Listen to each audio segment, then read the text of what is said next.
comes to mind to me is the inherent worth of every person and the authority that they have to determine their own vision of well-being for themselves, as well as the right to determine what their own vision of well-being and the good life means to them. And is recognizing that there's forces in the world that undermine and devalue people that stand against this inherent worth of each person. So these could include forces like sexism, racism, transphobia, homophobia, xenophobia, other forms of oppression. And so one of the ethical stances of narrative therapy is to expose and deconstruct and disempower these unwanted and harmful forces in people's lives, that each person is the expert on their own life.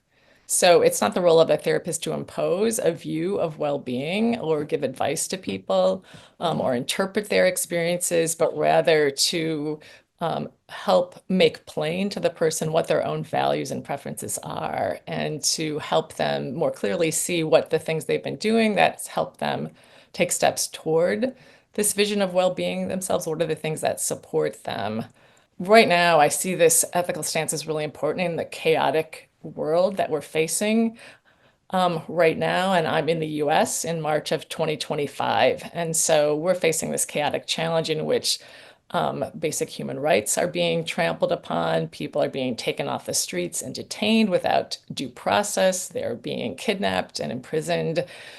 Systems of support that have been really precious and important to people's well-being in their lives are being actively dismantled without the input or permission of the structures that the US has created. And so I see the ethical stance of narrative therapy as helping people understand their values and their own personal intentions as kind of the ground on which we can stand in facing these turbulent times, both for ourselves as people, as therapists, but also helping other people that we're working with to understand what is it that they care about, what do they want to stay true to in these turbulent times, what are their own intentions, their own North Star for moving through it, as well as honoring people's communities, their cherished relationships, and how those are strengthening and necessary for people to move through challenges. But I also want to say narrative therapy, I think, is also committed to really validating the harsh realities that people are living with. So it's not about putting a positive spin on things, but rather really exposing what's hard, exposing the challenges for what they are, the brutal truth of the circumstances that people are facing, the challenges.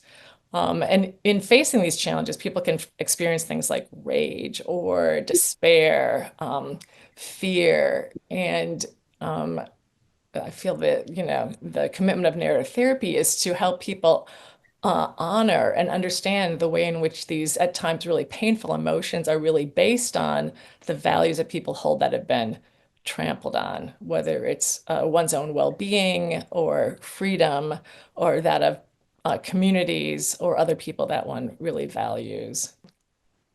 And I think in its commitment to honoring people's vision of well-being, I think it also encourages us to expand our imaginations into the untold stories of what might be possible